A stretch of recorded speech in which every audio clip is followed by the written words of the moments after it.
What is up, everybody? Welcome to the Ham Radio Crash Course. How was your Friday? I hope it was good. I hope your whole week was good. Mine was a lot of fun. I was very busy. But yeah, very cool. Glad you're joining us. Got a lot of people in the chat right now. Thanks for making it out. I saw Ham Radio Concepts in there earlier. That's super cool. Thanks for coming out, Eric. Yeah. Man, we'll get started soon. I got some new memes, some spicy ones, and we're going to go through them in a little bit. Wireless ground clamp, one of my favorite. Oh, I gotta grab my beer. Hold on. I got the Hopsy back up and I gotta fill it up. Hold on.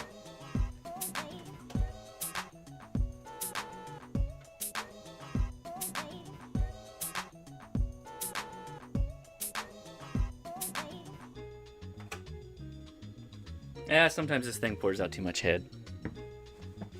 Want to join? There it is. Late game Yaggies. Remember hashtag late game Yaggies from a couple weeks ago? That's what I'm talking about. Get the ham radio police. There it is, the no-code ham radio for lids. Thank you to Doug Simmons for making that. That's fantastic. No-code ham radio for lids. What is up, everybody? I am Josh, KI6NAZ. This is the Ham Radio Crash Course.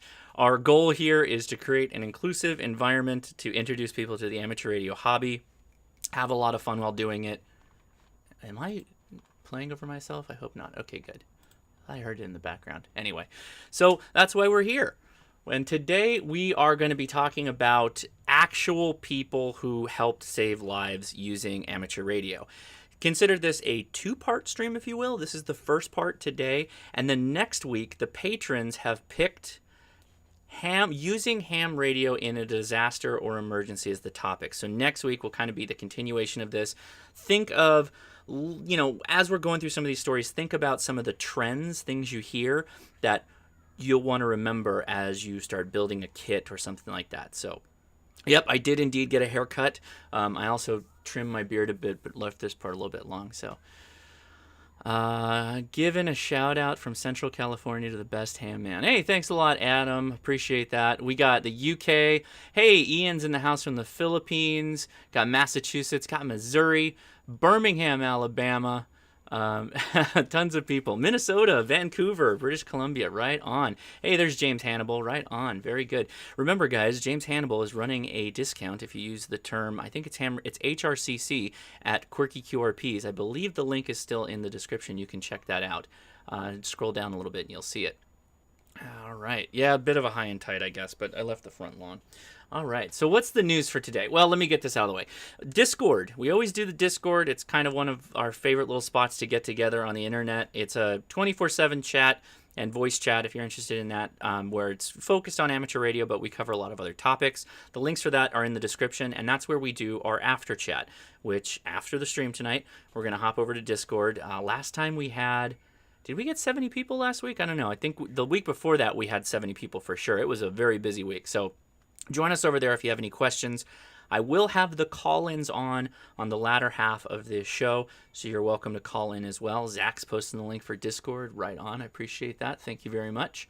And yeah, so another big kind of semi-news thing for the Ham Radio Crash Course. We recently hit a Patreon goal. So I'm going to start or figure out how to add more than one stream into the week. I don't know what that's going to look like exactly. I had a poll running on Patreon, so they're kind of guiding how we go with this. But I'm going to try and maybe not twice a week. I've got to figure out how to do it, but I'm going to figure out how to do more than just the Friday stream, in addition to posting to YouTube on the regular videos. So it's going to be pretty intense for sure. And let's see. Got a couple of things here. Let's show you. Reminder, if you haven't already, please join the giveaway. We are still doing the giveaway for the G90 once I hit 73,000 subscribers, and that will follow up with a live stream, which I've hopefully lined up some cool stuff that we're going to give away, and then we're going to do the SOTA weekend trip, which is here in Southern California at Mount Pacifico, and that's 72 feet above sea level here in Southern California, not too far outside of LA. Actually, it's actually a really easy drive. So it'll be 6 miles out, 6 miles back, and we're going to spend the night there. So we'll be able to activate on the first day and the second day, so you can double your points if you want to try and work us on HF or VHF. So very cool with that. That's going to be a lot of fun. Now, let's see. Okay. So I got to do this really quick because I posted that Abri antenna video. Please go watch that if you haven't. I thought it was kind of cool. There is a whole lot of confusion, and I'll try and give you the best example. If you look at the customer reviews, there's a lot of people who actually mention me in the customer reviews, which is kind of cool. But it's usually with a bad review. And what happens? A lot of them. Let me find some of the ones there. Where is it? Where is it? Where is it? Let's go to the 1 stars. Ham radio crash course, there it is. And they're mentioning SWR at 1.8 something to 1. There's another one that mentions, there's actually a lot of them that mention that they threw it onto an SWR meter and they were disappointed by the results. And I wanted to demonstrate really quickly before we get into the slides, so thank you for following along with me while we do this. I have my Abri connected to the AA170 Rig Expert, right? This does 2 meters. Now, what I'm going to do is I'm going to hold it over here because I got to get it away from metal and stuff. Let me do a quick scan. So I'm going to push the button, and I'm going to hold it. Come on, buddy. Now that's a bit, where is it?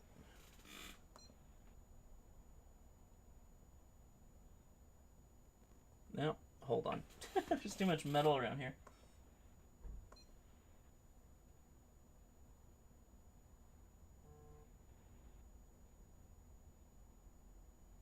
Well, that'll work for the example. But, okay, so what I did, Rig Expert, right? Rig Expert with a rat tail or a tiger tail on the back of it. Let's see what the SWR reading is. That is about 1.5 to 1. And you see the dip actually on this antenna is now down here, right? And it goes all the way up. So 1.5 to 1, you're like, hey, that's not that bad. Well, let's take the tiger tail off really quick.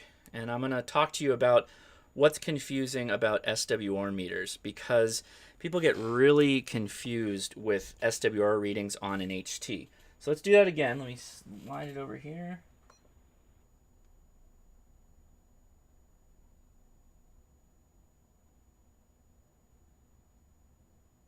Okay. So now let's look at it. Oh no. What is it saying? It's saying 4 to 1, and it's actually dipping now down here, meaning that we changed the match to this antenna by removing that wire, and it's going to go all the way down off the end, and we're not going to be able to see where the dip is. So does that mean that the Abri antenna is not resonant on 2 meters? No. What it means is we've significantly changed the match by adding that wire and taking off that wire. Further, because we've got it connected to a Rig Expert, the only thing we're really proving is that the Rig Expert is a poor match to that antenna. It's not designed to be a match. It's designed to test balance antennas, like a dipole or something along those lines. So when you take an Abri and mount it onto one of these guys, right, which I'll show you right now, and key it up, well, again, you've modified the antenna system by having that big chunky SWR on the top of it, right? So you plug it into the top here. So we're still going to get an off reading, right? So let's turn this guy on. And we'll do a quick key, and then I'll give my call sign. Hey, look at that. It's a 1.2 SWR. KI6NAZ with a radio test. KI6NAZ. So 1.2 SWR, and I just lost the overhead camera, so that's wonderful. Let me change that back really quick. Nope, it's gone.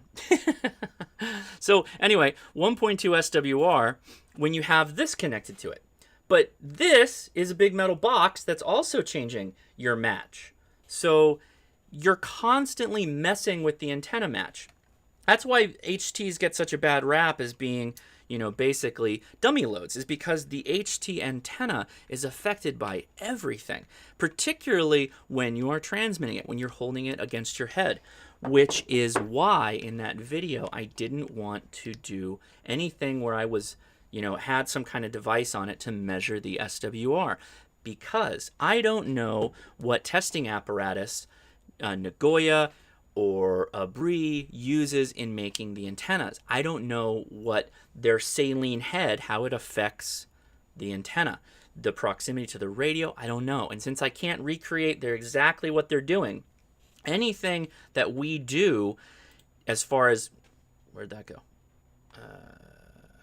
Anything we do as far as connecting it to an SWR and reading the SWR reading is going to be apples to oranges. They're not going to match, and so it's very difficult to compare SWRs on a given antenna versus another antenna. There's too much variability to it. The whole thing, even measuring it, is extremely difficult. That's why I went with using a practical example of transmitting between two fixed locations with the radio.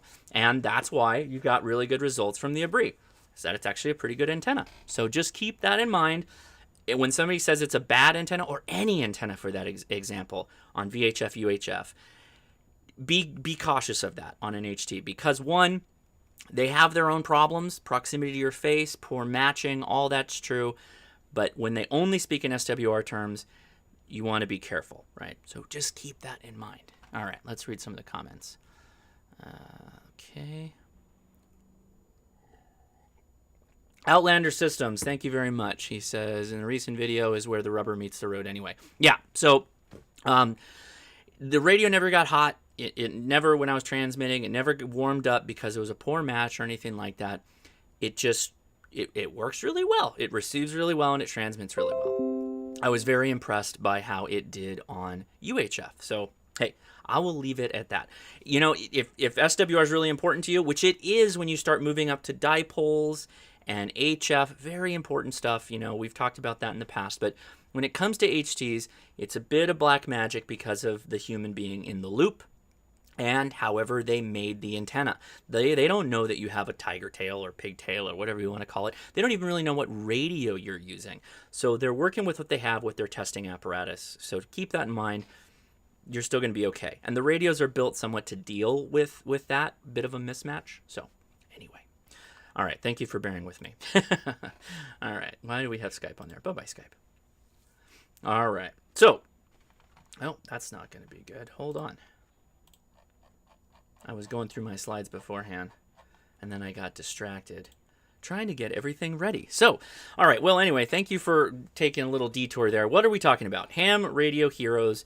Times where amateur radio has been used to save lives. And all the links for the descriptions, or all the links for the different articles we're talking about, will be in the description. So, you know, I like to give credit to people who brought this information out there. There's a sourcing of web forums, private websites, and newspaper articles that cover this. And because of that, sometimes I don't have the call signs for the individual, which I think is okay. But anyway, let's get on with it. That's not it either. Got to do that once. I can never have it just work right out of the box. So we're going to be talking about different kinds of heroes, if you will. Ham radios coming to the rescue can happen in lots of different ways, and today we're going to talk about a couple examples of that. And specifically, communicating with victims when they get in trouble, when they get hurt, or people that are by the victim. People calling for help may not be the victim. You get the idea. Directing first responders, really big thing. Usually when people are involved in these type of situations, the reason why they're using amateur radio is because they're out in the wilderness somewhere. They're out in an area where cell phones don't work, and so they need the radio for that communication. So the person making the contact that's more local is generally either going to be using the radio to work with other people and coordinate, or picking up their phone and coordinating that way. Almost every one of these stories is going to have that as one of the unifying factors, if you will.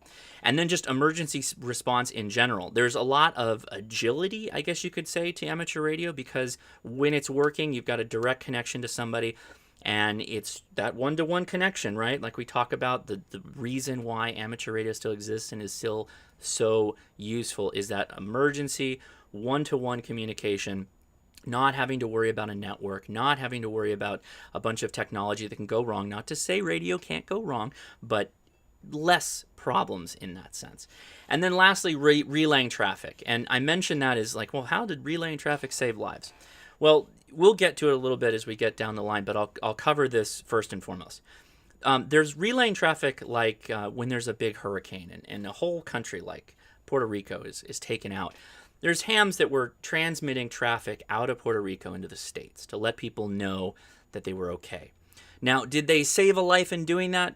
No, but they saved the life of that individual to the person waiting to hear from them in the States. The person in the States could be thinking that they were dead, hurt, needed help, needed something, and they get that message saying, no, we're okay, we're fine, we're going to make it. And that technically saves the life in the mind of the person that's waiting to hear that call in the States. I don't have an example of that later in the slide, so I wanted to mention that up front because just passing traffic, that's something we still do. People who have gotten radiograms through the ARRL, same kind of idea. Passing traffic back and forth, extremely important when comms are down. So that's one of the areas where amateur radio really shines. Okay, so first, Carl So, KI6PCW, and Deborah Ava, KJ6CRZ. Now, I will say this right up front, and unrelated to me, I was looking for information on this, and I ended up stumbling on the GoFundMe for Carl So and Deborah Ava. They're married. They have a family. And they have lost their house due to a fire. I believe it was one of the fires in California. And so they had a GoFundMe up. It was from last year or 2018. I will post the link in the description, but if you search their names, if you're interested, you'll find it. I don't think they met their goal, but I just want to get that out there because I stumbled upon that and I thought it's important to let people know. Zach Dar says, who's going to the Hamfest in Belvedere, Illinois on Sunday? I'll be there around noon. So we're passing traffic right now. I'm passing traffic. Right on. Okay. Well, thank you very much, Zach, for that. Okay. So hiking hams assist a fallen man. So Carl and Deborah are on a scouting event in Catalina, California. Catalina is an island that's close to the mainland California area, Southern California, outside Long Beach. Really nice, pretty cool place to go if you ever get the chance to go there. It's a nice little spot. You can make a day, make a weekend of it. If you're a bed and breakfast type couple, you could spend a weekend there, probably more than a couple of days, just having a leisurely weekend. So keep that in mind. Also, the catamaran that takes you out to Catalina Island has some of the best Bloody Marys I've ever had. So just passing that word along. So Carl and Deborah know about the repeater that is in Catalina Island, Cara, C-A-R-A. And they decided to hike up to a mountain to see if they could see the repeater. And on the way, they spotted a man who had fallen roughly 48 feet and was bloody and severely wounded. So basically, they leapt into action using their radios. They made contact with Scott, who is KD6QZX. That's a mouthful. That's a heavy CW load on the mainland, and they called in the emergency. The injured man ended up having to be airlifted to the mainland for medical care, and I believe the first responders were the Baywatch, as they call it. Like, not the TV show, but the actual Baywatch in California.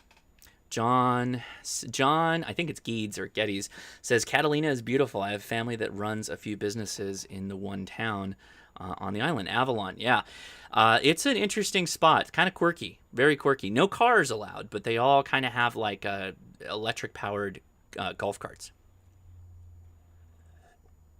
So as I'm going through some of these stories, keep in mind, what did they do? What was the response like? How did it work? Oh, I realized my light's not up. I apologize. Rob, I'll get you in 1 second, buddy. I had to watch the kid before the stream started. And they are Beyblade crazy right now. So I ended up ordering them some Beyblades, and they're at the front door waiting for the Amazon man or lady. Rob Zarge? I hope that's right. I hope I'm not offending you. Past tech in general tonight because of your inspiration. Thanks, Josh. Not sure what to do next. Tech in general, I guess get your extra. Go get some radios, have some fun, A lot of people won't stop until they get their I'm reading the chat, to get their extra before having fun with radio. There's no reason you can't stop and smell the roses a little bit. You have your general, you can get on HF. Technician, you obviously can access VHF, UHF, so have a little fun. You earned it, buddy. Maybe buy a radio. Maybe go buy yourself a nice HF radio. Jesse, yes, I do. And I will. Hopefully soon. We'll see how it goes. All right. So next we're going to talk about Mike Everett. Mike Everett, I don't have his call sign. I'm sure I could have looked it up, but I figured if he didn't want it out there, it's not in the article. I won't mention it. So privacy is important, guys. So monitoring ham responds to a call for help.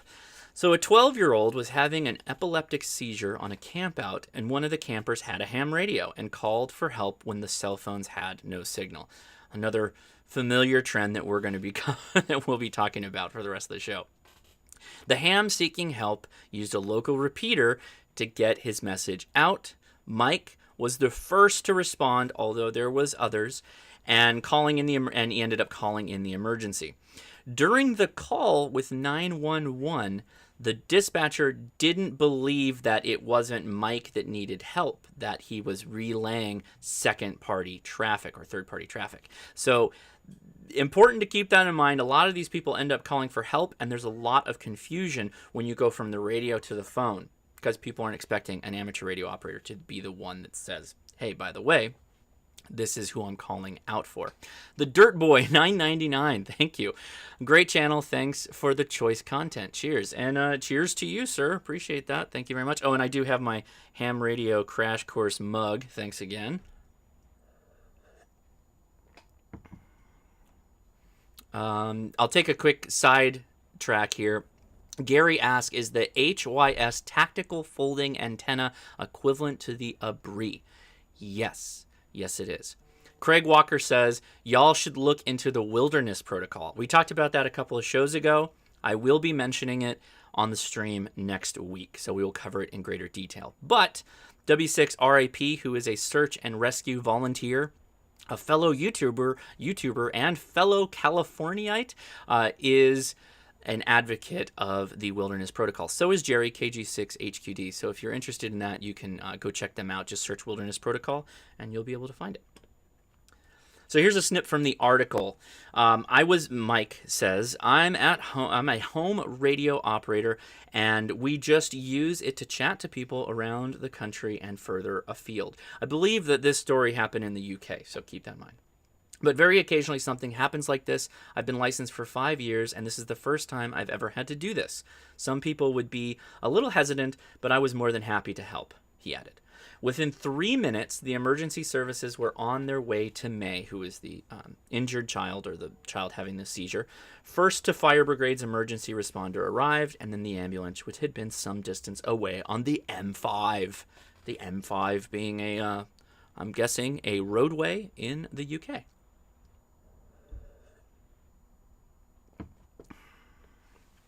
All right. Brad Byland helps himself. This is a good one. This is a good one for a lot of reasons, but let's dive right into it. I love this. I love the quote. Things went smoothly until 12,700 feet, which is pretty high up there. So Brad was attempting his 29th SOTA activation in the winter in bad weather. Michael Felio, thank you, DEK6MJF. Thank you very much. DE is basically from. When you see that, particularly on CW, you hear that a lot. So he was attempting his SOTA activation. It was cold. There was snow on the ground. It was icy. I believe he was wearing crampons, he had snowshoes on. So he's wearing snowshoes, so you already know he's packing for some serious weather, and he was 12,700 feet up, and there is a total whiteout. He can barely see his hand in front of his face. He said he couldn't see the ground. That's how bad the whiteout was. And so he began to head back. He abandoned his attempt to activate, started to backtrack over the trail he went, ended up not being able to use his phone even to see the direction he was going. So he was navigating basically via his compass, using the compass to point north and then traversing in the direction that he needed to go on the way down. Well, something happened on the way, and he tripped, slipped, whatever, and fell into a crevasse-type place where he could not get out himself. Realizing that he didn't hurt himself, yet he knew he wouldn't be able to get out, he decided to phone for help. Not being able to phone for help because he didn't have signal, he reached for his ham radio, and he was picked up on a local repeater. So that was good. Now, mind you, even after doing all this, Brad spent multiple hours in this location. So, even though he was well equipped for the climb, he had the snowshoes, he had the right weather gear, he didn't even hurt himself really when he fell, but he realized he would add risk to his situation by trying to climb and self-rescue, as they call it. He decided to call for help. He had a radio, a phone with GPS, he had maps, he had a compass, he had basically everything, and still, at the end of the day, he ended up going to that radio because nothing else would have worked, right? So Brad thanks everybody involved, obviously, but he likes to give an extra shout-out to Mike. Well, I think it's Mike, not Mike's. Sorry about that. KC0CNT. He is an Alpine search and rescue team member who spent hours relaying vitals and talking with Brad. Logic 44, make a repeater with some of the donated money. That's not a bad idea. I should actually, I wonder if I can make something like that work. I might be able to.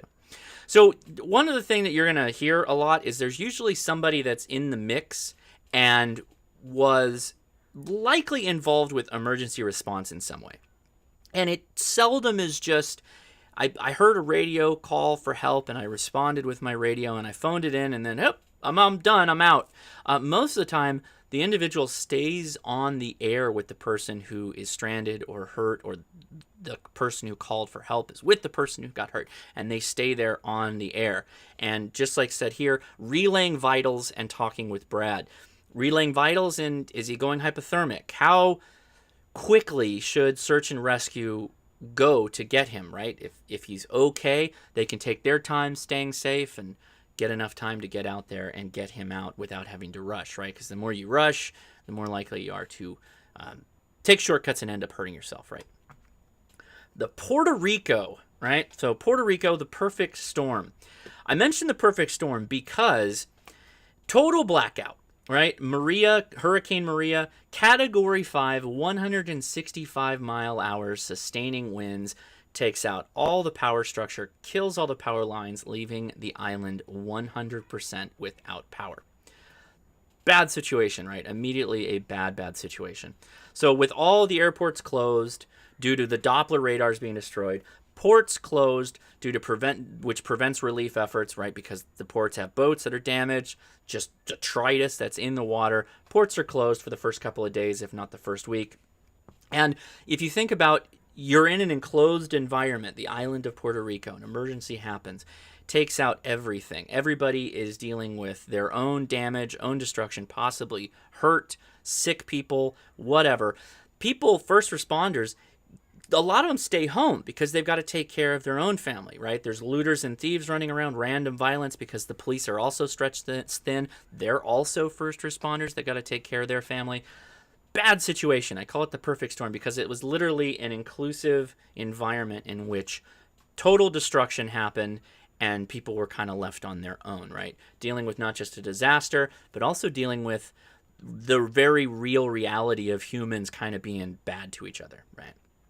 And yeah, the Bahamas right now are going through the same kind of thing. This is a news story, though, that was, from 2017 or 2018, which we've got a little bit more information on this one. And this actually came from a debrief that happened on Hawaii for, I believe it was Aries or it was Races, one of those, where they talked about the major issues. And again, the link is in the description, so if you want to read this in greater detail, you can. So calms down. For 6 weeks, cell phones were of little help. There was only limited SMS capability. I think 3G was the highest that some of them had, kerchunking their way through it. 300 healthcare facilities without power. Lacking in staff because, again, a lot of people stayed home or couldn't get to work due to damaged clogged roadways, etc., etc. So without the internet, they couldn't pull up patient information, right? So they're already at a loss for that, being able to relay information between hospitals, exchanging people coming in, people going out. Totally screwed up. No internet. We totally depend on stuff like that, all over the world, not just the United States. So they have no computers, they're down. No internet, they're down. Most equipment was of little use because they had no fuel. They had no way to power it, right? Very little fuel. They don't have fuel reserves or a lot of fuel reserves, and what they did, they ran out of pretty quickly. So hams jump in. About 350, all coordinated via VHF. A lot of them were doing simplex comms from the smaller villages to get to a more urbanized area. And eventually, as time went on, right, because this took weeks of dealing with this, they ended up mapping out areas where damages were, the smaller villages that needed help when they were relaying information. They were able to report road conditions because, again, they have no other way of being able to do road conditions. They ended up repairing a repeater system. Again, when the power lines got cut and knocked down, it took out all the antennas for the repeaters that were in place. So they had to get everything back up and running. So if you imagine you're in this situation, you're working simplex, you only have simplex. Some of you got to go fix the repeater. You got to build an antenna or hope somebody had an antenna. Get that back up working because the repeater is going to be a lot more effective in getting your comms out. They were eventually able to link from east to west across Puerto Rico with a repeater system that they built. So the hams were able to service 11 hospitals, which likely means they have multiple people that were working throughout the day on staff to help securing supplies, water, power, diesel, fuel, oil, generators, and equipment, and the hams were vital in relaying patient information from one facility to another during facility patient transfers, which is, a real thing that's going to happen. So just think of the ramp up of the situation. You're in complete chaos. Everything's destroyed around you. You've lost the grid. There's no more power lines. Those of you that do have generators might not have a lot of gas, and there's no backup supply for gas. And quickly you can see a situation where it's like, well, what would you do in that situation? Perhaps you'd have a solar panel. Perhaps you'd have a couple solar panels. We'll talk about that next week. Remember, this is just kind of the story of people helping out other people, saving lives, if you will, and this is an example of that. Let's see. Is Ray617 asks, which team would you recommend, Aries, Races, or CERT, or just get into all of them? I am a storm spotter, but not with any club yet. So CERT is not really as comms involved, at least my CERT isn't in Cerritos, California, and CERT is Community Emergency Response Team. Aries is the Amateur Radio Emergency Service, and they are affiliated with the ARRL. And then Races, I have the least experience with Races. There was somebody that sent me an email, and I got to circle back around on Races and see if I can get them out on the show to talk about Races a bit. But Aries is kind of an easy thing to get more information about. It's obviously through the ARRL, and there's a ton of information out there. Races is, I believe, Homeland Security. They're involved with the government. So it's really going to depend on which one's more active in your area and if you like what they're up to. But I'm assuming you can find out more information if you searched your area and Races or Aries. I will warn you, searching for Races, as in races, that is very difficult to do on Google. All you're going to find is whatever NASCAR event is most local to you on that weekend. Very difficult. So Dom and Patrick Dickey are saying Aries is great for storm spotting and Races is more of a civil defense stuff. Patrick says Races is mainly the communications arm of the civil defense or Homeland Security. There you go. Very cool, very cool. Okay, so this is, I think, the last story, and then we'll open the phone lines. AF6D saves 4x4ers. This one is a really good story, and the link to this is in the description. I pulled this off of the QRZ forums. I found this one to be the most interesting because the person that retold the story was the one that posted the post on the QRZ forum. So a lot of good information there. He has a background in emergency response and is a trained emergency communications volunteer. So there's a lot of that comes out when you're reading it. So Crab Flats, California, kind of in part Crab Flats, California, and in part Big Bear, California. But AF6D responds to a distress call into Big Bear Fire Department. And the distress call is basically a ham radio operator was communicating with a party stuck in mud. That was the information that AF6D had. So basically, what we end up finding out is 3 people in a truck were off-roading with a larger group in Crab Flats during a major winter storm. One of the parties got separated. Basically, what we come to find out later is that when things started going bad, the group decided to split up to find their own way out, which I've never really heard of that before in an off-roading situation. First thing, right out of the gate, don't do that. Don't separate when you are off-roading. Never go without somebody, and never separate once you're with somebody. That's just crazy, even if you have radio. So the party separated to find a way out, and the truck carrying these 3 people got stuck in the mud, in the rain, in the snow. Zach Darce says, what is needed to become a weather spotter? A radio and bad weather. I mean, I could weather spot in California, but, you know, it would just be me saying it's pretty nice all the time. I'm probably not the right person to answer. I'm not a weather spotter. So basically, along the lines of trying to get themselves out of the mud, all 3 ended up getting soaked and just stuck deeper. The truck's engine was still running, thankfully, but because at the time that this happened was some of the worst winter storms that they had in that area, things were getting cold very quickly, and they were pre-hypothermic, which is bad news. So AF6D, from his high vantage point of Big Bear, California, 6,450 feet above sea level, he tried multiple means of communicating. 2-meter simplex, local repeaters, nothing heard. Was not able to figure out where these people were. They said ham radio. Where are they? Why can't I find them? Why am I not able to pick them up? I'm at 60. The reason why the altitude is important is Big Bear, California covers, when you're at that altitude, covers a wide portion, many counties down below, and Crab Flats, the area where it's at, is one of them. So he should have been able to pick them up, at least been able to receive them, and likely would have been able to just smash their door down when he was transmitting. So it turns out he called the dispatch back, right? The Big Bear Fire Department dispatch, and says, hey, I'm not hearing them on ham radio. It turns out they were a CB operator, not a ham. So the stranded party, the owner of the truck who was driving, had the forethought to pack away a CB radio, one of those Midland handheld jobbers with the box, with the cigarette lighter, plugged it in, was barely getting out. And basically, AF6D ended up pulling out his FT2000, which he had modified, or someone had modified for him, to work out of band, and was able to pick up the party in distress and transmit to the party in distress. Now, from his retelling and reading the post, which again, you can read this yourself, he was able to get to them very easily, right? He had all the power to push down to them. He was putting out about half power is what I believe it was, or 20 watts. But he was barely able to pick them up. It was very quiet, really tough, so the antenna that they probably had was probably not great. And it's also, right, 11 meters. Depending on the time of day, I'm assuming this is getting a little dark. They're basically using ground wave propagation, right? They're not using skywave to do any of this because he's probably likely on a vertical. Maybe they had differing polarization antennas. I don't know. I'm just speculating at this point. But the stranding party can hear him, but hard to copy to AF6D.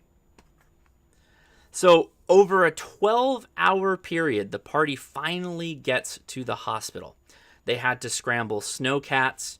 There was a bulldozer involved just to get these people out. And that is just to get to them, right? But then there's a whole other process to get out. Once you have them in, the dozer was brought in to pull out the snowcats if they had gotten those stuck, which if you're getting snowcats stuck, that is a pretty bad situation. And during this whole time, like we mentioned before, AF6D is relaying patient info to dispatch while talking to the party, trying to keep the nearly hypothermic group awake. And in the post, he mentions that at one point they fall asleep. Hey, it's Eric, Ham Radio Concepts. Thanks for the new info, Josh, and thanks for your support as a fellow YouTuber. Yeah, Josh is a very nice person. Hey, Ham Radio Concepts, I appreciate it, buddy, and I agree. You too. You're a nice person as well, and it's been a lot of fun talking to you recently. And Eric and I have been chatting a bit on the phone and in chat, and I just want to say it's been a lot of fun. So thank you. I appreciate you out there, buddy. So they're basically hyperthermic. They're falling asleep while he's trying to keep them awake through the radio. They're hearing him probably knocking down his door, but he's barely hearing them, so he's having a hard time. During this whole time, he's trying to explain to them, you know, basically get out of your wet clothes, huddle close. If you got something dry, wrap it around all of you, get tight, get close, warm up, you know, great stuff like that. And eventually, right, don't wear cotton. That's the big thing. Rescuers find the party. The truck is almost dead. They're stripped of clothing to share warmth, right? So they're trying to huddle up and keep warm. The point of this is don't wear cotton. That's a big thing. Don't wear cotton. I mention that all the time. Don't wear cotton, particularly when you're going out, when you're going off-roading, when you're going camping. Don't have cotton. No cotton underwear, no cotton socks, wool, synthetics. That's the way to go. Alex, K6FTL. Hi, Josh. Don't forget about Wilderness Protocol. I already mentioned it, and I'll mention it again next week. Don't worry. The Dirt Boy says, if you have any medical knowledge, you can look at the book called Wilderness Medicine, was recommended by a physician I worked with. Great when you have limited resources.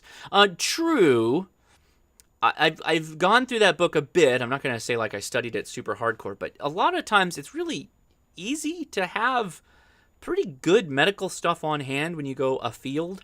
So as much as I know you can kind of ad-lib it as you go, it's better to just, spend a little bit of time, pack some stuff, pack it in with you, and you'll have a lot better time. So keep that in mind. Evan Hartman, find a local Aries or Races group and get involved. Use your hobby to help yourself and help others. Thank you very much, Evan. I appreciate you, buddy. I appreciate all you do for the channel. Really means a lot. Evan is one of our amazing admins, and I really do appreciate all of them, so thank you. So without the comms, without AD6D or AF6D, the three people wouldn't have made it. I doubt the car would have gotten through the night. There is multiple stories of people getting stuck, even not that far off the road, for one night, and they don't make it. So keep that in mind, not just for being prepared with amateur radio, which you should be if you're watching this channel right now or all the other cool channels on YouTube. You're probably also thinking about that. So definitely be prepared. And that is my last slide. So I was able to go through those a little faster. But this is a two-part show, right? So don't worry. We're going to talk more about using the radios in an actual emergency. And I'm going to be talking about I'm going to go ahead and turn the call light on. We're going to talk about different radios that you might be interested in. A couple of things that jumped out at me when I was reading these stories is they are a lot of VHF, UHF. VHF in particular. Lot of VHF. So keep that in mind that you're likely going to want to focus, at least initially, on those kind of comms. I love my HTs. I love the APRS. I love all that good stuff. But I really strongly recommend looking into a mobile radio, something with 50 watts, something that, do we have a caller? We do. 50 watts, good antenna, solar panel, that whole thing. Hey, caller, what's up? What's up, Josh? Eric. Hey, it's Eric. What's up, man? We got Ham Radio Concepts in the house. No, I'm not crashing the vid. I just wanted to call and say what's up. I don't. Well, actually, I think I have called your video. Yeah, you have your line one time. Oh, but, yeah. Good videos lately. Let me ask you that a Bree antenna. Yes, sir. Can we go off topic here for a second? Yeah, the call-ins, we can take them anywhere. Go for it. Okay. So I got a Bree antenna, and I've been playing with it. Okay. 42.5 incher. Of course. So I saw your last couple videos on that one and the one originally you did. Yeah. What don't you like about that antenna? I think the quality of it, eventually folding them in and out, it really is just two measuring tapes that are kind of on top of each other with shrink tubing around it. I think that's the weak link of the whole thing. But, I'm looking at it right here. The little base coil, this thing's really well made. It's really thick. I don't know how easy it is to just get this top portion. You could probably just make this, right? You could probably just repack your own thing, keep this little mount plug. You know what? I might have to make a video just on that, but you could get another measuring tape and just make this again if you ever go break through it. But I've noticed on the 42-inch model too, when you fold it over like this, if you leave it that way, it starts to have a memory to it. I've been told, somebody told me this in the comments, if you open it back up like that and you let it sit for a couple of days, it'll straighten it back out and all that stuff will walk out of it. You won't have the memory anymore. Well, see, here's the thing. The one mine came in the box. It's never gotten rid of that memory. I guess it's been packed away so long, like it's got that memory there. So this thing is got like two nice creases in it, you know. Did you let it sit out there erect? Did it just you left it open? I mean, not in the sun. I mean, the thing's been laying on my desk a few days, but I mean, it's not. You know, it doesn't kill me either. It's just. But is it open? Did you let it spring out? Yeah. It's just it's probably just the way they packed it. I don't think I think they really packed it, you know, real hard with that crease there. But maybe. I mean, I've tried it a couple times. It's working good. I mean, I can't see anything wrong with this antenna. I mean, I know it's big and obtrusive, but I can't find anything wrong with this thing really. I picked up the antenna to make a joke video about it. I picked it up to talk about how bad it was, and I started using it, and I was like, it's not bad at all. It's really good, actually. So I can't. Yeah, I still have to try that as well. Mine the 42-inch has some memory in it. I was going to open it up and let it sit flat, like all 42 inches, lay it flat on a table and leave it for like a day and a half and see what happened to it. That's the only thing I can think of. Other than you could break the connector on your radio. That could be a problem. Right. So if you got that 42-incher on that connector, you can, you know, if you give it some sheer, you know, stress, it can snap it. Right. Be careful. Well, of that. I just like to say I learned about this antenna from watching your video. So I'm pretty, and of course I had to get the biggest one. I can't settle for the 19-inch one. You know, I had to get the Abri 42-inch. You know, so, the long boy, as we call it. Hashtag long boy. Yeah. Thanks for that. That's it though. Just wanted to call in for a second, and your audio sounds really good on this line. So definitely, thank you. A good thing whenever you're running over there. It sounds like I'm really calling into a radio station. Well, thank you, caller, for calling in. All right, man. You take care. Get back to your viewers, man. Peace. All right, take it easy. See ya. Well, that was fun. See ya, man. All right. We got a boatload of callers, so we're just going to go through them. We got plenty of time. We got like 15 minutes. I got John, KD9, NVF in the house. How's it going, John? Hey. So, I'm sorry I wasn't able to get to the last stream, but hey, you got to do what you got to do sometimes. I understand. What's going on, man? Not much. Well, I got that RTL SDR. Yes.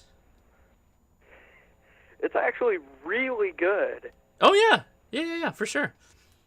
What have you been playing around with? Just scoping out the bands, seeing what's fun on the air? Yeah, pretty much. I've been looking at commercial radio stations, you know, like music stations. You know what I'm talking about, right? Like. I've also been looking. Yes. Local repeaters as well. And are you just doing the FM like broadcasting space? Are you getting on the HF at all with that one? I haven't tried HF, mainly because I don't think that little dipole kit that comes with it is actually good enough for that. The rabbit ears one with the two hard antennas that extend. Yeah, that's not great. You can do that with you can just make your own dipole. Make your own long wire. Just do that. I've done that before, and that works great. Really quick, hold on. I gotta mention. I saw this fly right by. Mr. Roman gave a super chat. Sorry, buddy. It flew by when Eric called in. Been trying for 10 years to get my ham license, but the language is scary to me. Found your channel, and you make it easy to understand through your videos. Thank you. I'm working and trying again. Mr. Roman, good work. Thank you, buddy. And got Lee Harrell. You mentioned buying a mobile at 50 watts. I bought the FT2980R from my Jeep. Only 2 meters, but 80 watts for, you know what? We talked about that. We talked about that radio last year, I think. $135 for emergencies. I'd rather be on 2 meter anyway. I agree. Eric M says, thank you, Josh, for all the great vids. Thank you. Okay, sorry, Tom. I just needed to do that. Or sorry, John, before we lost those. Yeah, I actually have a relative who was in ham radio a while back. Mm-hmm. And I was able to borrow an old radio that he had. Okay. It's a little Kenwood dual band for VHF and UHF. Do you know which one it is? Yeah, I've got it right here. It's the Kenwood TMG707. Hold on. Say that again. TM. Yeah, TM-G707. Okay. And that's a handheld? Oh, yeah, it's a mobile. Yeah. Yeah. That's a great radio. I'm sorry, I thought you said handheld for some reason. Yeah, it's a little mobile radio. It's that one will good. do APRS, right? No, unfortunately, it's one of those really old models. Oh, okay. Got it. I thought they had one that ended up having GPS later. You could probably figure out a way to rig it up for APRS. Right. Kind of like how the Baofangs have that cable that you can buy for APRS. Yeah. Yeah, sure. Maybe you could figure out a way to do that for the Kenwood. Well, John, I've got a couple more calls I got to hit up here, so stay on the line. Is there anything you wanted to say or ask a question real quick before we wrap it up? We're going to go to Discord, by the way, so meet us over there and we can talk more. Yeah, I've been in Discord sometimes, but I've usually just been lurking around because, I'm not able to really, talk on there very much because, like 70 different people at once. That's just insanity. No, we handle it. We do a good job. We got a lot of admin, so. It's really difficult for me to handle, Oh, gotcha. All right, well, I got to get these other people on the air here before we wrap it up for today. So I appreciate you calling in, John. All right. Thanks. I'll talk to you later. See ya. Bye. All right. Who's next? I got Tom. Just Tom. Hello, Josh. This is Tom. Hey, there it is. What's going on, buddy? Hey, man. Well, first of all, I tuned in to the show tonight, and I thought something was crazy. You were on Facebook, and I was in the chat room, but it wasn't the chat room. It was on the screen, so I got all confused, man. So yeah. I finally figured it out. Sorry about that. I finally got it figured out. That's all right. Good show tonight, man. Thank Good you. Show. I'm simulcasting to Facebook, YouTube, and Twitch right now, so I'm kind of all over the place. But how have you been? Yeah, okay. Hey, been doing good. We've missed you, and I know our Tuesday night deal is so early for you, you almost can't make it, man. I recently kind of switched positions, and I end up staying at work a lot later than I normally do. 7 o'clock even on a Friday for me is sometimes difficult. But I miss you guys. I miss seeing you and talking to you on the Tuesdays. But just remember, everybody, this is W5KUB, who's got a Tuesday show, right? What's the time again? 6 o'clock Pacific time, right? Yeah, it's Amateur Radio Roundtable. It's every Tuesday night on W5KUB.com at 8 p.m. Central, 9 p.m. Eastern. So Josh is a co-host on here when he can make it, but the guy's so busy, he's not making it anymore. Katie's been out, but Katie will be back with us. Katie will be back with us Tuesday, so everybody tune in and say hi to Katie. Yeah, indeed. And I do miss you guys. I do want to get back out there as soon as I can, but I appreciate you bearing with me as I sort out my work stuff. But that's life. Well, that's what happens. Right. Life in ham radio. I just wanted to call and say, hello. Hey, one last thing, then I'll go. Been a ham for 55 years. Never been in any digital stuff. Yeah. I loaded WSJTX this week, and after about 8 hours, I figured out how to make it work, and I've been playing a little bit with FT8. It's kind of interesting. It's interesting. Have you gone to PSK Reporter yet? Yeah, I have. That's very interesting to see where you've been heard everywhere. That's kind of cool. That's my favorite part about it, is you get a real practical understanding of how far you're making it out there, which I really like. That's probably my favorite part about it. Yeah, and hey, here's my last comment or question. Maybe somebody can help, and I'll research it. The logging on the FT8, you click to log the contact, is basically in a text format. I'd really love to see that in some better format.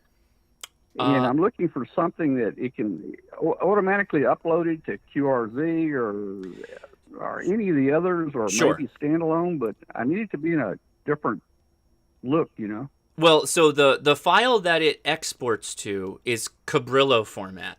And so any of your standard logging software like Ham Radio Deluxe, what's the other one that all the kids are using these days? That will, you can have that automatically import it. and then upload it. N1MM will do it as well. Or you can go the next step, and you can connect the logging program to the WSJTX software. And then when you click log on the FT8 pop-up, it'll automatically log it to N1MM or Ham Radio Deluxe or NF3TP or one of those other ones. So you can get it to go automatically across, which is, it works really well. Yeah, that's what I wanted to do. I wanted to automatically upload it somewhere where I can just, see it on the web. Mm-hmm. Josh, I'll let you go. I know you got a lot of calls, man. Thank you. Hey, everybody tune in Tuesday night. Yeah, absolutely. PM, W5KUB.com. We'll see you. Thanks, Tom. Good talking to you. All right. That was good talking to Tom. I haven't talked to him in a long time. All right. We got a super chat from Lee Harrell. Super chat in 30 cal because Evan Hartman dared me. Seriously. Josh, I'm addicted, and I've talked 2 employees into taking the tech. Congratulations. All right. We got a new caller. What's going on? What's your name? Are you there, caller? I can hear you, caller. Hey, do you hear me? I do. What's up? What's your name? How's it going, Josh? My name's Justin, KC3ECP. Right on. What's happening? Nothing much, man. I'm actually looking into getting into DMR. I've tossed around the idea in the past, and one of the guys in the local club is big into it, but I just kind of slept on it, and it's really been. I've been getting the itch a lot more lately. Right on. And a lot of guys are pointing me towards the 878 or the MD380. Yeah, those guys are right. Those guys are right. Go get an 878. This is an awesome radio. Yeah. Fantastic. Yeah, like I'm getting other input. Well, look at this. Or look at that radio. And it's like, all right, man. Like I'm already indecisive by nature. Sure. So I kind of want to get your input on, if I should just pull the trigger and just go with the 878. I mean, yes. I know. Yes, you should. I'll ask a couple of clarifying questions. Like, these are your friends, or these are people in a club? These are club members? Yeah. Okay. So do you have a repeater for DMR in your area? I believe so. Oh, yeah. I'm going to find out too sure, but I'm pretty sure that there's definitely a DMR repeater locally. So if your fellow club members are telling you, "Hey, get into DMR and check out this radio," it's likely because they've already got theirs programmed. So all you're going to have to do is say, "Hey, buddy, I got this radio. Show me what to do." They'll help you program it, and you'll be off and running, and you'll be loving it. I'm telling you, the 878 is probably my favorite DMR radio out right now. Now, I appreciate I'm not a big DMR YouTube channel. There's a lot of people who have better opinions than me, but everything this thing does for somebody that's going into DMR is going to be outstanding. An amazing battery life, the loudest speaker I know of on an HT. It's a very good radio. Highly recommended. That's the Anytone 878 for those in the chat. Anytone 878. If you go to my channel and look up Anytone or 878, you'll find my video review for it. Yeah, it's just these guys were, giving their opinions, and everybody had good feedback in the one Facebook DMR group, but they're all, well, look at this radio. The one was the BTEC 6x2 or 6x2. That's a good radio too. You're not so. I would recommend going, since it would be your first DMR radio. I would kind of go with the herd a little bit on this, particularly since it's a club, because they're going to be able to help you program it. You're not going to be on your own. It's your first DMR radio. It's nice to have friends that know how to program them. I would just kind of go with that one. Have them help you get it programmed and have fun with it. Yeah, that's what I was thinking. One guy's like, "Oh, just get this one Alinco or get the PYT," and like, well, if I'm gonna spend like upwards of $100, why not just spend $200 and get the flagship, if you will. I can't argue with that logic. Money. I can't argue with that logic at all. I'm going to be spending money on a hotspot and possibly software. So if I'm going to be investing a couple of bucks, I might as well. Right on. But I knew you were pretty familiar with this stuff, so I was glad I was able to get at you here and kind of get your opinion on it. So I'm very thankful for that. Yeah, I appreciate that. So Justin, thanks for calling in, and I would say go with the 878. That's a solid go. Awesome. Well, I think I'll be investing in that very soon, and now kind of keep you filled in if I get the opportunity to let you know how it's working out for me. And I know it's going to be a learning curve. That's the best part about this hobby is learning. I think so too. Yeah, well, go join our Discord and let us know how it goes for you when you get it up and running. And if you have trouble, the Discord's also a really good place to go if you need help, because we've got a help section for that. So, right on. All right, Justin, I got another caller. So, what was that? Go ahead. Oh, do you have a link maybe on your Facebook or? Yeah, it's in the description for the video to the Discord, and I'm sure one of the admins will probably drop the link right now in the chat there for you. Awesome, cool, man. Well, hey, thanks for taking my call, man. I appreciate you. All right. Time out to me here. Thank you, Justin. Have a good night. And thanks again for the live streams and all the great videos. Well, thanks for watching. You take it easy. See ya. Take care, man. Okay, we got another caller. This is probably going to be the last one, so here we go. Hey, caller, how's it going? It's going good. This is Zach, the guy who gave the super chat. Hey, Zach, how's it going? It's going good. I've watched a lot of your videos, but I've never actually watched a live stream, so this is pretty cool. I just had a few questions, if you have time for those. Sure. First of, what is DMR? I actually don't even know what DMR is. What is it? Digital mobile radio? It's basically, so your radio, right? You push the PTT button, you start talking into the microphone. It's going to modulate that into frequency modulation usually and send that over the air. Well, before it goes to the modulator, it's going to encode it into a digitized format. Basically, take your analog audio voice, digitize it like a computer tone. It kind of, like a modem tone, if you will. Not exactly like that, but similar. And then it's going to send that over the air.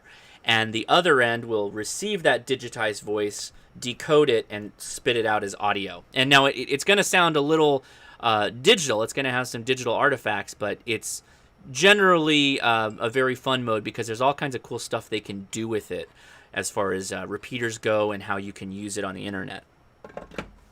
I see. So it's basically like kind of how the old, how your modem works, how you get a signal from your cable provider and then your box decodes it into your TV signal. It's kind of like that. Your audio is being turned into a digital signal. Yeah. And then sending digital instead of analog. I see. Okay. Yeah. That makes sense. Yeah. Yeah. You can compress the bandwidth a little bit so you can kind of get more data out in a smaller space. Anyway, there's all kinds of complex videos you can look at that cover it to greater detail than that. But it's just like you said. It's digitized voice. That's cool. Okay. And I was trying to think when I got in the queue of like, what other questions could I actually ask you? And I only came up with two besides that, which is, do you think the Yaesu FT60 is a good beginner radio? Like, I'm picking up a lot of repeaters in my area here, 40 minutes away from Chicago. Mm-hmm. But, even if you do think it's a good radio, is there any recommendations for, like, a radio under or around $400 that's just like an HF radio, not a dual band radio? Okay, so a couple of things there. Is the FT60 still a good radio? Yes, with the caveat is it's an older radio, so it uses NiCad batteries. They haven't adopted it to lithium ion, and I don't think they will. They're probably just going to discontinue it, which I think they've stopped producing them. I could be wrong. And I don't want to spread misinformation, but I think you can still buy them at HRO. With a $400 price tag, you can buy almost any HT and possibly mobile VHF, UHF radio you'd want. So you have a ton of options. How many repeaters are in your area, and is it mostly analog or is it mostly digital? What have you got out there? Well, I still haven't figured that out yet. That's kind of why I made the comment earlier about me going to that Hamfest and Belvedere on Sunday, because I wrote down there's a repeater in my area, 147.330 K9BAR 2-meter repeater, and I have no idea where it is, but I guess I could have Googled it, which you're probably doing now. Yeah, that's a good call. Yeah, because I have the Yazoo right now, and it's fun to listen. I haven't made any transmissions yet, obviously, but I'm just like, should I get something bigger since I want to get a license? And just want to know your thoughts about that. Thanks again for everything. Yeah, you've got a lot of great options, particularly at a $400 price point. You're gonna find lots of things you can do with that. And just for those that are watching, if you're interested to find out what repeaters are in your area, you go to radioreference.com, go to frequency database, click on your state, click on your county, which is where is it? That's for me. I'm in Chicago. I'm in Illinois. So yeah. Well, you can still go to your state. You can do it. Well, I mean, we could do it for you even. Here, let's try it live. Let's try it live. Chicago, Illinois. Where is... You are in Chicago. Okay, got it. So if you go to amateur radio, all these frequencies are going to be available to you. Now, there's I'm actually right outside the city, but either way, I understand. That's really cool, though. So you're gonna get some. There are other repeaters that are gonna be out there. Some of the stuff that's on here is not up to date, but it's pretty good, and it gives you an idea. It looks like you got a lot of D-Star. I don't see DMR in here. You got a lot of D-Star in your area, so maybe an ICOM radio. Okay, yeah, I did hear someone from California the other day. I don't think it was you, but I've heard people far away, and they said they were talking, I think, on D-Star. Yeah, that sounds about right. Yeah, maybe I should look into an ICOM. How did you hear them? What were you listening on? I was listening on my Yazoo FT60, just sitting in the backyard, and I was picking it up on the 147.330 repeater. Oh, that's probably cross-linked. It's probably a linked repeater, linked via the internet or something like that. Oh, okay. Yeah, because you're not going to be able to hear me in California from Chicago on a VHF radio. You'd have to hear it through some kind of internet relaying system. Yeah.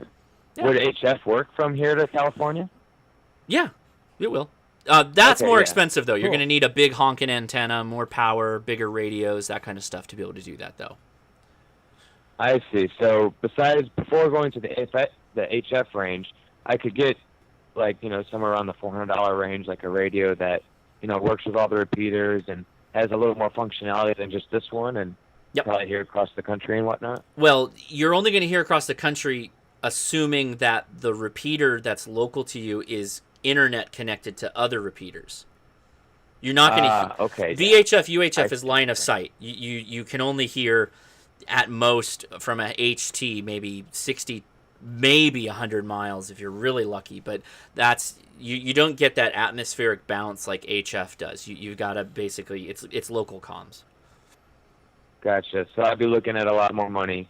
It seems like close to $1,000 for even a decent HF. Is that correct? I would say that's a beginner HF radio. Once you factor in your antenna, once you factor in your antenna and power supplies and all the things you need, you're looking at $1,000, if not more. All right. Well, I really want to thank you, Josh, for all the answers, and I just want to say 73 to everyone out there, even though I don't have a license yet. I know the lingo. And, I hope you guys have a great night, and I'll be watching the rest of the stream, and maybe I'll see you in Discord. All right. Zach, thank you for calling in. And a bunch of lightning. Oh, yeah. Well, pull your antennas down. Don't get hit. Oh, I will. And thank you for the support. I appreciate it. See ya. No problem. All right. Good talking to Zach. Okay, we got one more, and, we're running late. So one more, and then we got to go. Oh, wait, there it is. Okay. Hey, how's it going, caller? It's going pretty good, Josh. Long-time fan, first-time viewer on the live stream, and first-time caller. Hey, what's your name? My name is Ray. November 9th, Juliet Alpha. Oh, how you doing? Doing pretty good. What? Sounds like you got Go ahead. Pretty good crowd listening and watching you tonight. So I just wanted to say good job on what you're doing. I've been watching for the last half hour. A lot of good information, both in the chat room as well as in the live stream itself. Your previous caller that's in Illinois, we're having a Superfest up at HRO Milwaukee tomorrow. Come on up and talk to us. Ray, is it okay if I mention who you are for those that don't recognize that call sign? Oh, man, you can, but then they're going to think the previous information that you gave on radios was because I was in the wings waiting to talk to you. No. Guys, this is Ray Novak from ICOM. Chief Marketing Director, is that the proper title? Oh, I don't know. They give me the title of Senior Sales Manager, but I cover everything from in North, Central, and South America for amateur and having a good time doing it. Very cool. I watched your video today with Emmett, Radio Waves, on the MCOM 1. Yeah, I'm not too happy with Facebook's video rendering because nothing changed in the gimbal or anything that I was doing with the video. It decided to take my landscape video and post it. I saw that portrait. What gimbal were you using? I picked up one of those new Smobes from. I see them all the time on the Facebook feed. Thought I would give it a try, and it was my first video doing it, and it was very interesting to use it for the first time.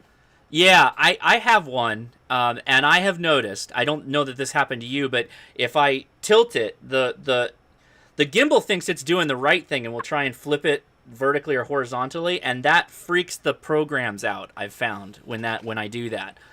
Was that kind of what happened? I don't know. We lost connectivity and had to open the back doors. The cell coverage for AT&T is not that good. Where HRO store is, but as soon as we opened the back door, the data rate was much better, and it was kind of chaotic. Yeah. It was good, though. It was good seeing Emmett and you and walking through the MCOM 1. I did a video on the MCOM 1. It's very impressive. It is a nice vehicle, and I hate that Mike Lee's taking a leave of absence over in Singapore because the engineering that he did on that vehicle was phenomenal. Yeah. I agree. Man, you are getting a lot of comments in the chat. They're asking you a ton of questions. I don't know if you can see them. But you're probably not ready to come out with the information they're looking for yet. Let me take a look. No pricing on the 705. We hope that we will skip by Dayton, but there's not been anything official. Oh, okay. So by Dayton, you heard that. That's good. Yeah, we're hoping. Fingers crossed that we do. Hey, Tony, thank you for buying that V86. I appreciate it. That is a great radio. I call it a loudmouth portable because the audio is so loud on it. Although I heard Josh mention about how great that Anytone was. It is very loud. That is a very loud radio.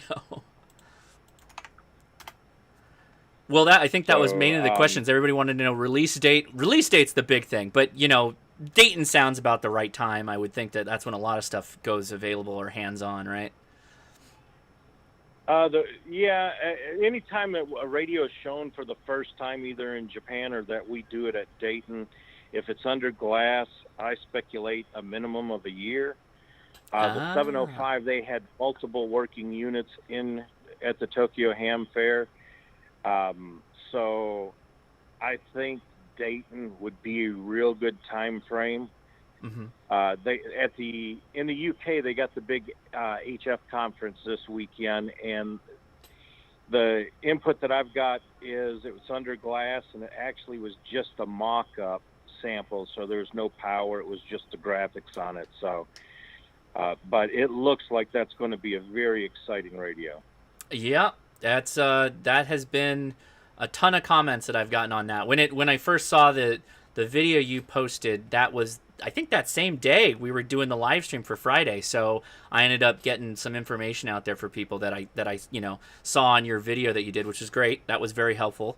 So people are very excited about that. I'm excited. I mean, there's a lot of things that I want to see out in the field that I think are going to be cool. I like the idea of the reusable battery packs, exchangeable, if you will.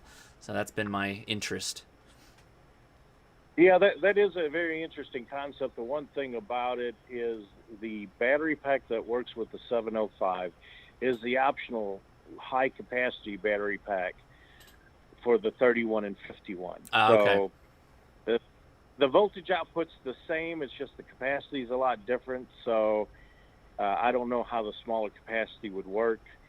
There's no specifications yet on current drain, although there's been some very interesting blogs and videos speculating on what the current drain will be. So it's all fun watching all that, but we really won't know until it comes out. Yep, I think I know. I think I know some of the same stories and videos that I've seen and read on that.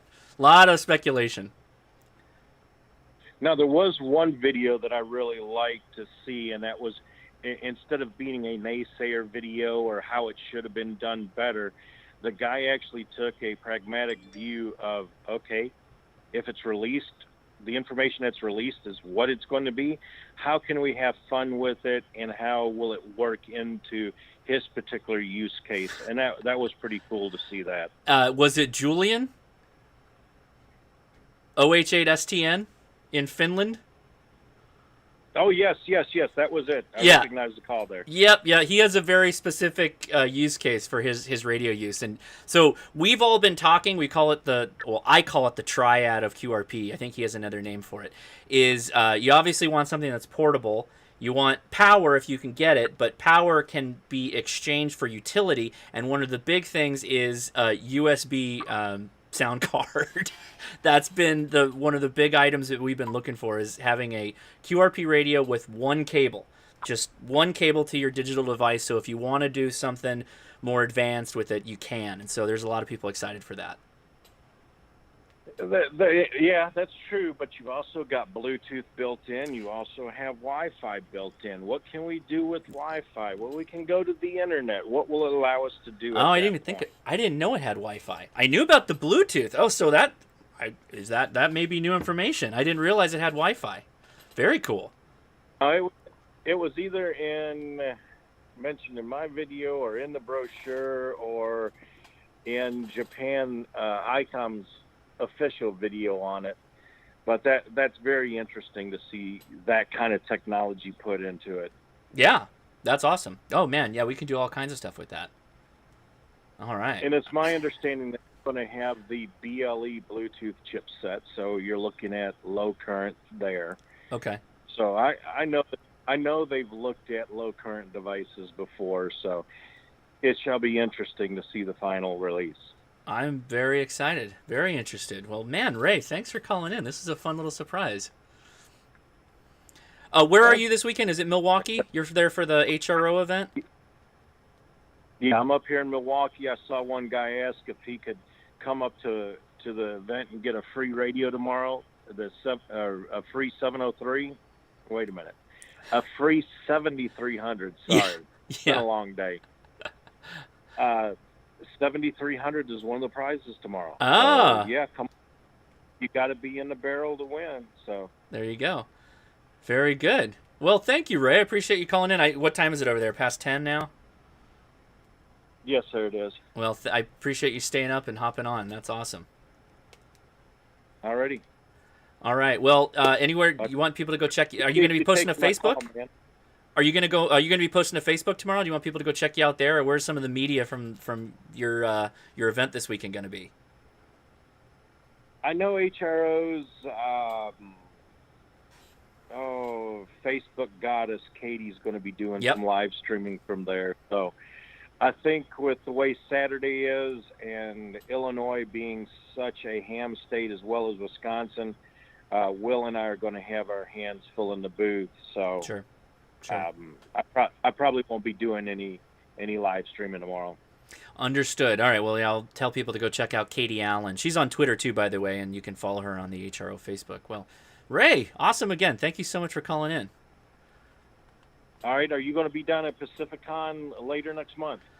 I don't have any plans to be right now. I've got to see how the rest of this month goes. I'd like to, but I haven't worked anything out yet. It's about a 6-hour drive for me to get up there.